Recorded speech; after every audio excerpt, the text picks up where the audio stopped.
So there you are, sitting in class. You've been waiting for 3 weeks to get back your midterm, 30% of your grade. You studied hard, stayed up late, you really want to do well. The midterm lands on your desk. It's a D. Your mind will start to race with different thoughts, and those thoughts over time become an important part of who you are. We tend to think of these thoughts as our self or our inner voice, but as this video will explain, those thoughts are actually an internal conversation happening inside your head called intrapersonal communication, an exchange of meaning within one person. You can take control of that communication by taking control of your explanatory style, or the way that the thoughts you think help you interpret events and create your reality. I'm Lee Pierce, communication scholar and faculty member at the State University of New York in Geneseo. In this video, first I'll talk more about intrapersonal communication and its relationship to a concept you may know better, interpersonal communication, or the exchange of meaning between two people. Then, I'll move on to explain a particular type of intrapersonal communication, your explanatory style, which was popularized by positive psychologist Martin Seligman in the 1990s.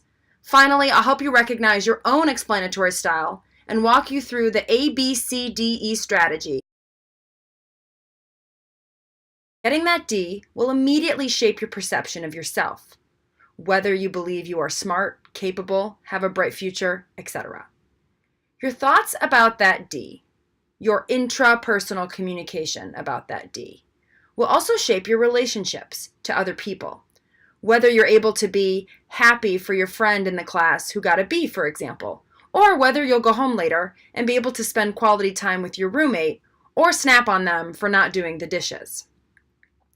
Dr. Bakari Akil, assistant professor of communication at Florida State Jacksonville and Psychology Today contributor, affirms something that we probably already know. All day long, we are in unceasing conversations with ourselves. And those conversations, writes Akil, affect our overall well-being. Akil describes intrapersonal communication as our story. If we want a different outcome, we should tell ourselves a different story. In this particular lesson, we're going to focus on a specific practice, your explanatory style.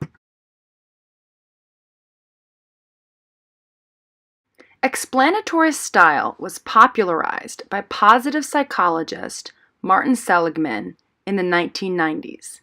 Seligman defined two types of explanatory style. Pessimistic, in which bad events have significant negative effects, while good events have, negligible effects.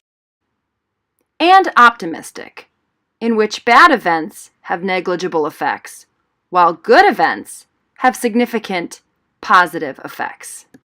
Whether you are primarily optimistic or pessimistic has important implications. So if you're a pessimist, then a bad event like a D on a test equals no career, failing the class, giant idiot, everyone hates you. If you're an optimist, then the D equals, I didn't study hard enough, maybe I don't really like chemistry as much as I thought I did.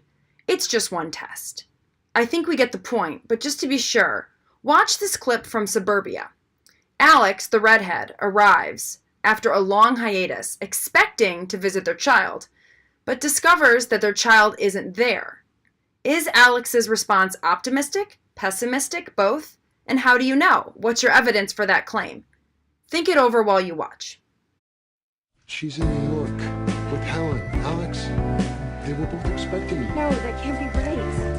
Yes, that's right. No, I got a fax from my mom that said Tessa was here in Cheswind, and then my flight got delayed, and so I just came straight here. Who faxes? I don't have a cell phone, okay? Oh, I'm gonna be so stupid. Everything I did is garbage. Alex is pessimistic, explaining the bad event as disastrous and widespread. You know that because Alex makes statements like, I'm stupid, and everything I do turns to garbage. A 2016 study from BMC Public Health, reported in The Guardian, found that participants with the highest rates of pessimism were more than twice as likely to die from heart disease.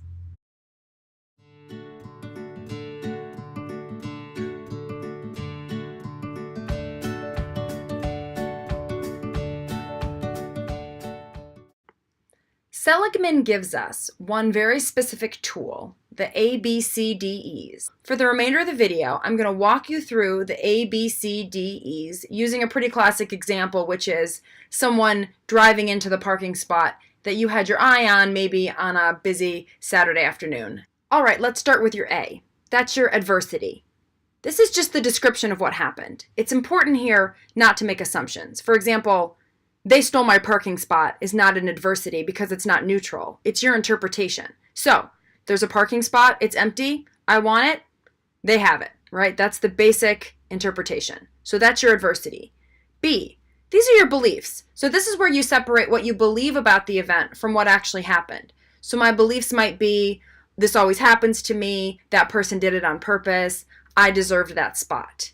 Now, you can already start to see some problems with these beliefs, right? Like who's entitled to a parking spot in a mall? Or how do you know that that person even bothered to steal it? But for now, if you can't sort of notice that those are problematic, go on to C, which is the consequences. Even if all that's right, what's the effect on the rest of your day if you choose to think that way, right? It's likely that if you continue to be bent out of shape, you're going to cause trouble, you might get into a fight, it's going to ruin the rest of your afternoon, etc., etc. Then think about the disputation. So if those are your consequences, go back to your beliefs. Could you argue against them? And there are different ways to dispute. Different things work for different people. There's competing evidence. There are lots of times where I've taken other people's parking spots, for example, so there's no reason to think that I'm any better than that person. That's competing evidence. Alternative interpretations. Maybe they didn't see me, right? So spending some time thinking about other explanations, even if ultimately you still just want to be mad about the parking spot, is good practice. Decatastrophizing. It's just a parking spot. And the last one is usefulness. The parking spot's gone, the person is there, you have stuff to do, what's the point?